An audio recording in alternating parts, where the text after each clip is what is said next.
അറിവിനെ ആഘോഷമാക്കുന്ന ഈ വൈജ്ഞാനിക മാമാങ്കത്തിലേക്ക് എല്ലാ പ്രിയ പ്രേക്ഷകരെയും സ്വാഗതം ചെയ്യുന്നു. ഇത് സ്വിസ് എഡിടെക് അശ്വമേധം. സ്വാഗതം ചെയ്യാം അവർ ജൂറി ശ്രീ ജോ ആന്റണി. നമസ്കാരം സർ. നമസ്കാരം. So let's invite our Grandmaster GS Pradeep.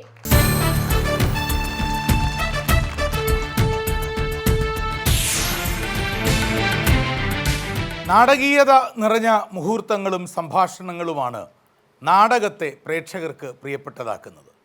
എന്നാൽ ചരിത്രത്തിൽ ഒരു നാടകത്തിനും കൈവരിക്കാൻ കഴിഞ്ഞിട്ടില്ലാത്ത നാടകീയതയുള്ളത് മനുഷ്യ ജീവിതത്തിലാണ്.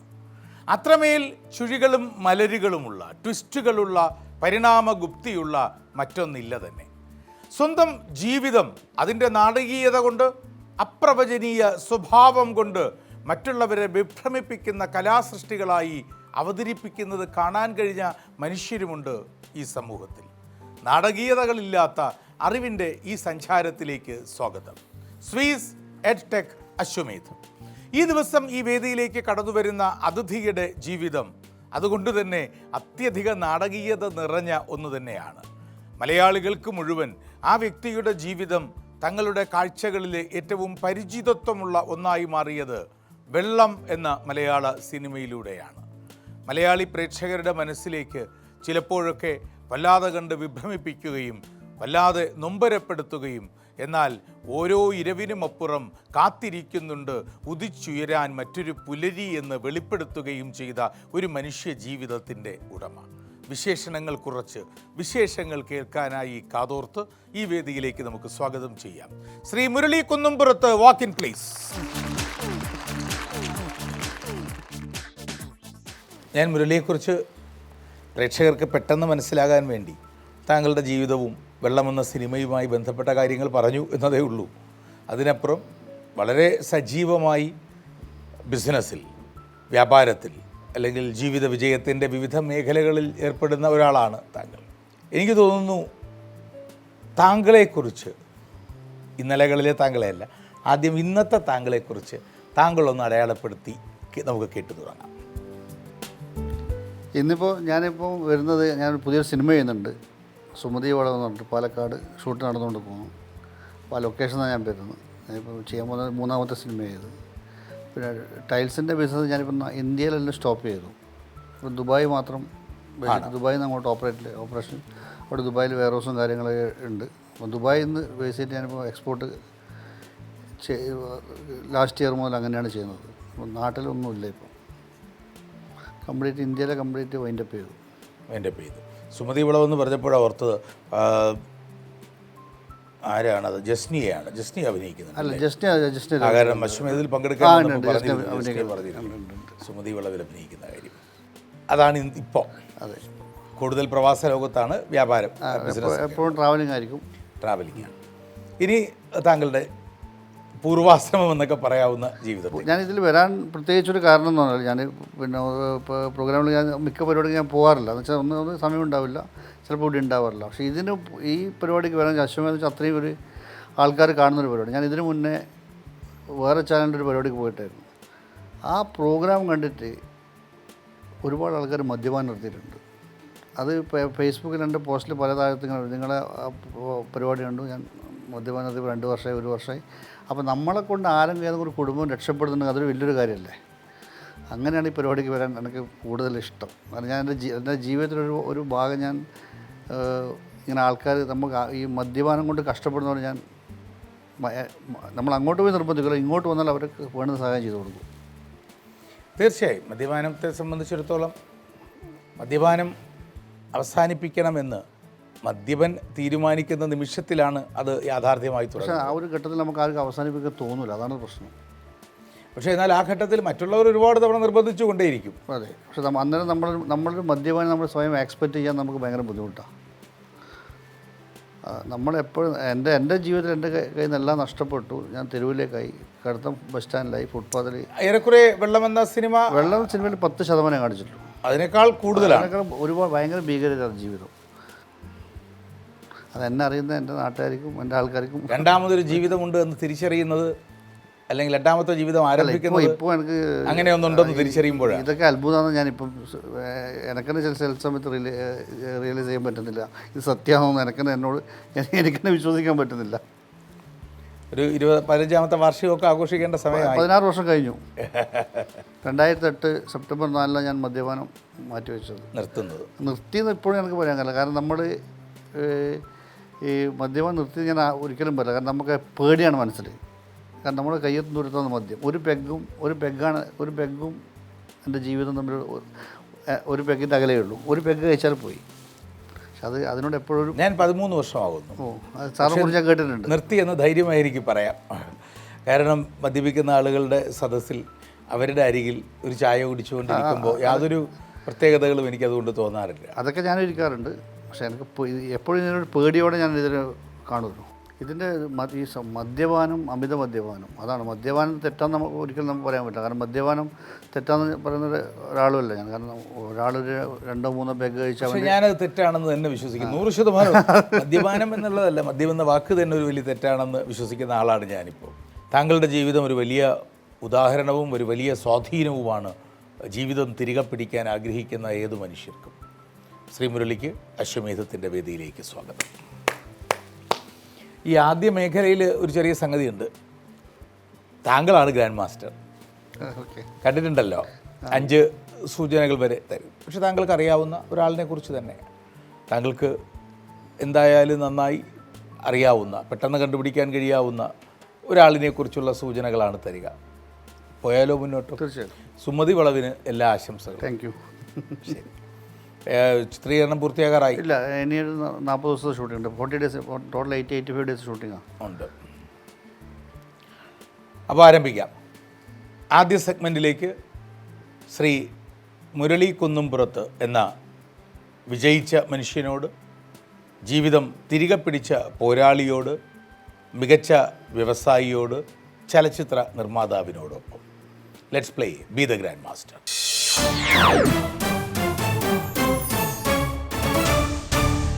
താങ്കൾ കണ്ടെത്തേണ്ട വ്യക്തിയെക്കുറിച്ചുള്ള ആദ്യത്തെ അത്ര കണ്ട് തെളിവില്ലാത്ത, അല്ലെങ്കിൽ അത്ര കണ്ട് താങ്കളുടെ മുന്നിൽ വ്യക്തമാക്കി തരാൻ സാധ്യതയില്ലാത്ത ഒരു സൂചനയിലേക്ക് പക്ഷെ താങ്കൾക്ക് കഴിയും എന്ന് ഞാൻ കരുതുന്നു. നോക്കാം.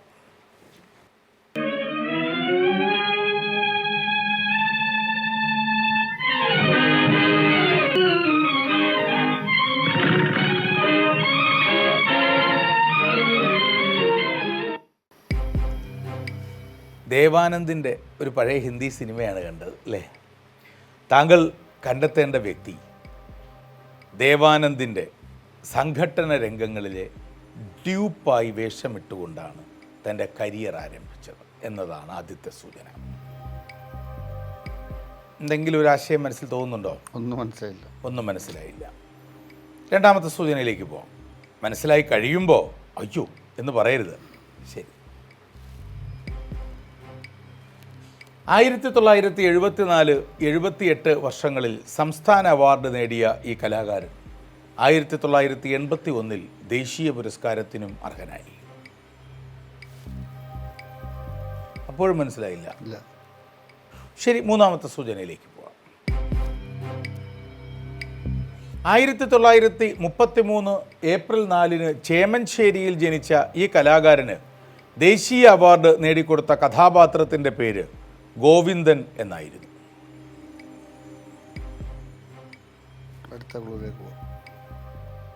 അടുത്ത സൂചന.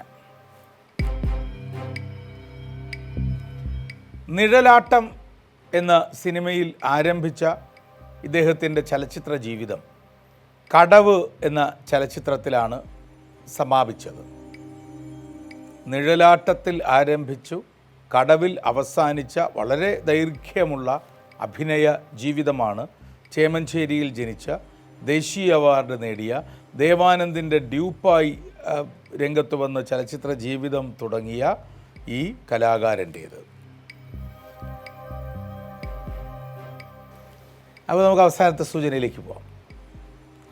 വീട്ടുകാരെങ്കിലും കാണിച്ചാലോ? അദ്ദേഹത്തിൻ്റെ മകനെ കാണിക്കാം. കഴിഞ്ഞ കുറച്ച് ദിവസങ്ങൾക്ക് മുമ്പാണ് ബാലൻ കെ നായർ. ശരിയാണ് സർ, ദേശീയ അവാർഡ് കിട്ടിയ നടൻ എന്ന് പറയുമ്പോൾ 1981 എന്ന് പറയുമ്പോൾ ഓപ്പോളല്ലേ ബാലൻ കെ നായർ അല്ലേ? PJ ആൻ്റണിയും ഭരത് ഗോപിയും കഴിഞ്ഞ് പിന്നീട് ഭരത് അവാർഡ്, ദേശീയ അവാർഡ് കിട്ടുന്ന ഭാൽകെ നായർക്കല്ലേ കിട്ടുന്നത്? ചിന്തിച്ചില്ല. ഈ ദേവാനന്ദൻ്റെ ഇത് ഗ്രൂപ്പായിട്ട് അഭിനയിച്ചു എന്നുള്ളൊരു പുതിയ അറിവാണ്. ദേവാനന്ദൻ ആ ചിത്രം ശ്രദ്ധിച്ചാൽ, ദേവാനന്ദൻ്റെ ക്യാരക്ടറിൻ്റെ മുഖം ശ്രദ്ധിച്ചാൽ തന്നെ മലയാളിയായ കലാകാരൻ എന്ന് പറയുമ്പോൾ ബാലൻ കെ നായരുടെ മുഖം വരും അതിനകത്ത് മനസ്സിൽ. അപ്പോൾ ശ്രീ ബാലൻ കെ നായർ ശരിയായ ഉത്തരമാണ്. അശ്വമേധത്തിൽ 10,000 രൂപയ്ക്ക് വേണ്ടി മത്സരിക്കാൻ താങ്കൾ അർഹത നേടുന്നു. അനിഷ പ്ലീസ്.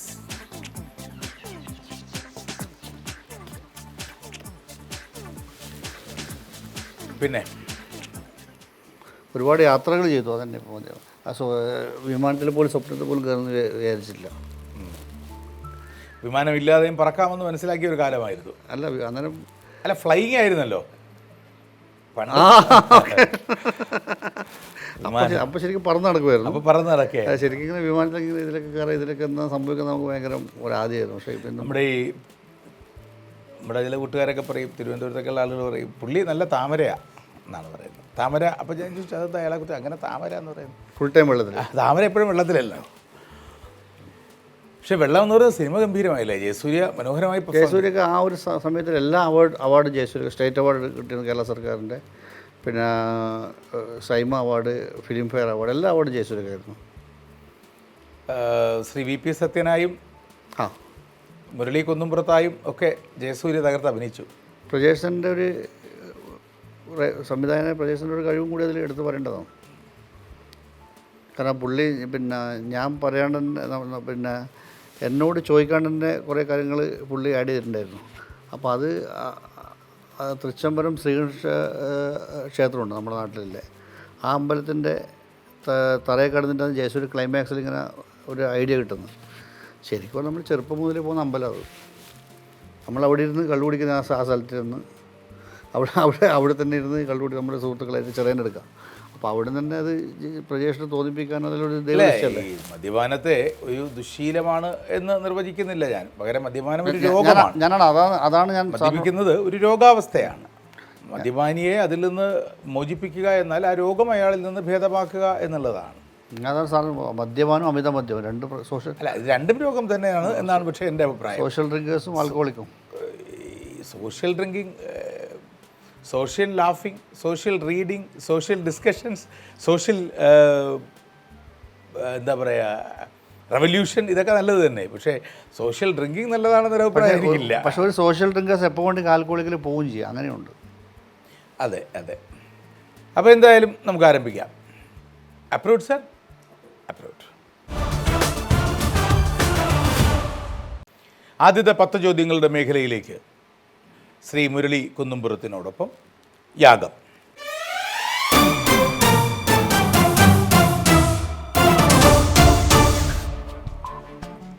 ഇന്ത്യൻ അല്ല. മദ്യാസക്തിയുമായോ റീഹാബിലിറ്റേഷനുമായോ ബന്ധപ്പെട്ടതാണോ താങ്കൾ വിചാരിച്ച വ്യക്തിയുടെ ഏറ്റവും പ്രധാന പ്രശസ്തി? അല്ല. വേണ്ട, ചുമ്മാ ആവശ്യമില്ലാതെ മുൻധാരണ വേണ്ട. ഏഷ്യൻ?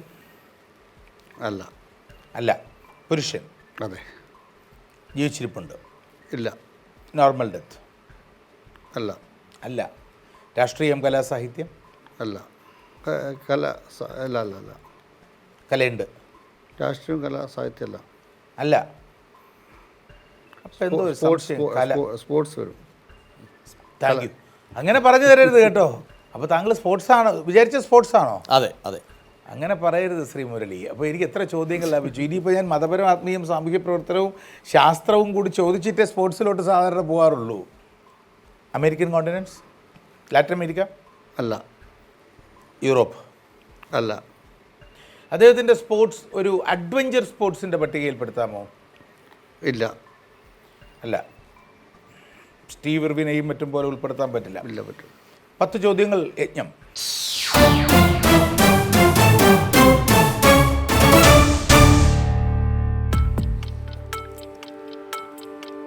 ഓസ്ട്രേലിയൻ? കോണ്ടിനെന്റ് ഓസ്ട്രേലിയ തന്നെ? അല്ല. കളിക്കളത്തിൽ വെച്ചാണോ മരിച്ചത്? അല്ല. Death after 1980? അതെ. 2000 ശേഷമാണോ? ആണ്.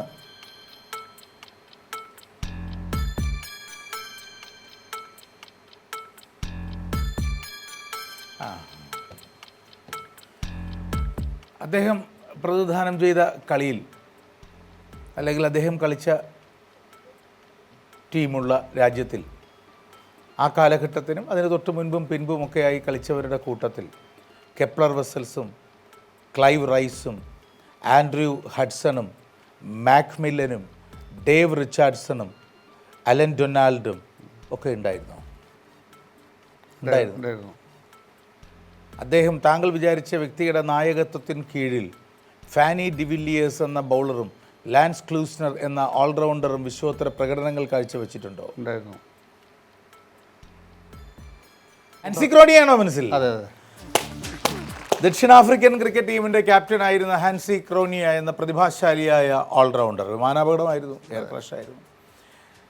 ജീവിതത്തിൽ എല്ലാ കാലത്തും സൗത്ത് ആഫ്രിക്കയെ തിരിച്ചുവരവിൽ വിശ്വോത്തര രാജ്യമാക്കി, ക്രിക്കറ്റ് രാജ്യമാക്കി മാറ്റിയെങ്കിലും പിന്നീട് ആരോപണങ്ങളുടെ, കോഴ വിവാദത്തിൻ്റെ, വാതുവയ്പ്പിൻ്റെ അല്ലെങ്കിൽ ഒത്തുകളിയുടെ ഒക്കെ നിഴലിൽ പെട്ടുപോയ ഒരു ജീവിതമാണ്. നല്ലൊരു ക്യാപ്റ്റനായിരുന്നു. നല്ല ക്യാപ്റ്റൻ എന്ന് മാത്രമല്ല അസാമാന്യ മാച്ച് വിന്നറായിരുന്നു അദ്ദേഹം. ക്യാപ്റ്റൻ എന്ന രീതിയിൽ മാത്രമല്ല, ഹാൻസി ക്രോണിയെ ആസ് എ ബാറ്റ്സ്മാൻ, അത്യാവശ്യം ഉള്ള മിലിറ്ററി മീഡിയം ബേസ് ബൗളർ എന്ന രീതിയിലുമൊക്കെ കൃത്യമായി മാച്ച് വിന്നർ. മാത്രമല്ല ഹാൻസി ക്രോണിയ എന്ന ക്യാപ്റ്റനെ ലോകം അടയാളപ്പെടുത്തുക ഇപ്പോൾ ഇന്ത്യയിൽ മറ്റ് രാജ്യങ്ങളിലൊക്കെ തന്നെ പ്രതിഭാശാലികളായ കളിക്കാരും ക്യാപ്റ്റന്മാരും ഒക്കെ ഉണ്ട് ക്രിക്കറ്റിൽ. സ്വാഭാവികമായും ഇന്ത്യ ലോക ക്രിക്കറ്റിലെ ഏറ്റവും പ്രധാനപ്പെട്ട രാജ്യവുമാണ്. പക്ഷേ നമ്മുടെ രാജ്യത്തിൽ ഇതുവരെയുള്ള ക്രിക്കറ്റ് ചരിത്രത്തിലെ ക്യാപ്റ്റന്മാരെ നോക്കിക്കഴിഞ്ഞാൽ ഒരു ബാറ്റിംഗ് സ്ട്രെങ്തിനെ സൃഷ്ടിച്ച ക്യാപ്റ്റന്മാർ ഒരുപാട് പേരുണ്ട്. ബൗളിംഗ് സ്ട്രെങ്ത്, ബുംറയുടെയൊക്കെ കാലത്ത് ബൗളിംഗ് സ്ട്രെങ്ത് ഉള്ള ഒരു രാജ്യമായി മാറ്റിയ കളിക്കാരുണ്ട്. പക്ഷേ ഹാൻസി ക്രോണിയ എന്ന ക്യാപ്റ്റനെ ഞാൻ അടയാളപ്പെടുത്താൻ ഏറ്റവും കൂടുതൽ ഇഷ്ടപ്പെടുക, ലോകത്തിൽ ഒരു രാജ്യത്തിൻ്റെ കളി വിജയത്തിന് ക്രിക്കറ്റ് കളിയിൽ ബൗളിങ്ങും ബാറ്റിങ്ങുമല്ല, മറിച്ച് അതിനേക്കാൾ പ്രധാനമാണ് ഫീൽഡിംഗ് എന്ന് അടിയുറപ്പിച്ച് ജോൺ ഡി റോഡ്സ് എന്ന അതിന് മുൻപും പിൻപും സമാനതകളില്ലാത്ത ഒരു ഫീൽഡിംഗ് പ്രതിഭയെ സൃഷ്ടിച്ച് you cannot surpass the 9 players in the field എന്ന പ്രശസ്തമായ ഉദ്ധരണിയാണ്. നിങ്ങൾക്ക് ബാറ്റ് ചെയ്യാം, അടിക്കുകയൊക്കെ ചെയ്യാം, പക്ഷേ കളിക്കളത്തിൽ നിരന്നു നിൽക്കുന്ന ഞങ്ങളുടെ 9 ഫീൽഡർമാരുടെ കൈകളിൽ നിന്ന് നിങ്ങൾക്ക് ആ പന്ത് ചോർന്നു പോകാൻ കഴിയും അല്ലെങ്കിൽ കടത്തിവിടാൻ കഴിയില്ല എന്ന പ്രഖ്യാപനം നടത്താൻ കാണിച്ച ധീരതയുണ്ടല്ലോ.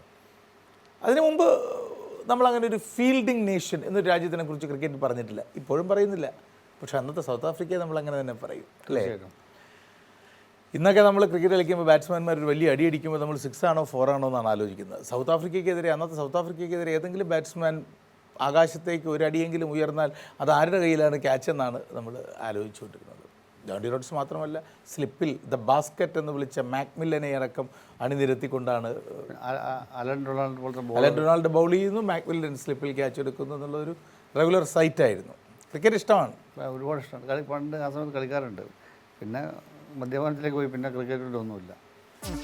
വെസൽ ജോഹനാസ് ക്രോണിയെ, ദക്ഷിണാഫ്രിക്കൻ അന്താരാഷ്ട്ര ക്രിക്കറ്റർ. 1990കളിലെ ദക്ഷിണാഫ്രിക്കൻ ദേശീയ ക്രിക്കറ്റ് ടീമിന്റെ ക്യാപ്റ്റൻ. 27 ടെസ്റ്റ് മത്സരങ്ങളിലും 99 ഏകദിന ഇന്റർനാഷണലുകളിലും തന്റെ ടീമിനെ വിജയത്തിലേക്ക് നയിച്ച റൈറ്റ് ഹാൻഡ് ഓൾറൗണ്ടറാണ് ക്യാപ്റ്റൻ കൂടിയായ ക്രോണിയെ.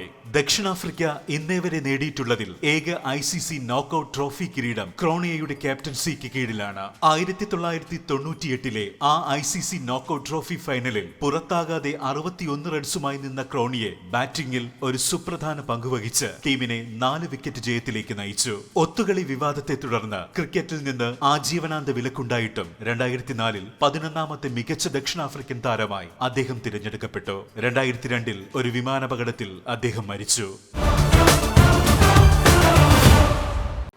സുമതി വളവ് എന്താ സംഭവം കഥ? അത് സുമതി വളവ് അത് കഥ ഇപ്പോൾ പറഞ്ഞാൽ അല്ല, ഞാൻ ചോദിച്ചത് എന്ത് ജോണർ? ഹൊറർ കോമഡിയാണ്. Horror comedy horror. Sumathi Valavu ആരൊക്കെ അഭിനയിക്കുന്നത്? അതിലിപ്പോൾ അർജുൻ അശോകൻ, ഗോകുൽ സുരേഷ്, ഷൈജു കുറുപ്പ്, ബാലു വർഗീസ്, ഇന്നത്തെ ഒരുപാട് ആൾക്കാർ. സംവിധാനം മാളികപ്പുറത്തിൻ്റെ റൈറ്റർ അഭിലാഷ് പിള്ള, മാളികപ്പുറത്തിൻ്റെ സംവിധാനം വിഷ്ണു ശശിശങ്കർ. പിന്നെ നമുക്ക് അതിൽ രാക്ഷസ് എന്ന തമിഴ് മൂവിയുണ്ട്, അതിൻ്റെ ക്യാമറമാൻ ശങ്കറാണ് നമ്മുടെ. ഒരു ബിഗ് ബഡ്ജറ്റ് പടം. അത്യാവശ്യം ലൊക്കേഷൻ പാലക്കാട് കൊല്ലംകോട് ഏരിയ. പാലക്കാട് കൊല്ലംകോട് പ്രദേശം. അപ്പോൾ മാർച്ച് ഏപ്രിലൊക്കെ മെയ് ഫസ്റ്റ് വീക്കിന് റിലീസ്. അപ്പോൾ ഒരുപാട് സന്തോഷം മുരളിയെ കാണാൻ കഴിഞ്ഞത്.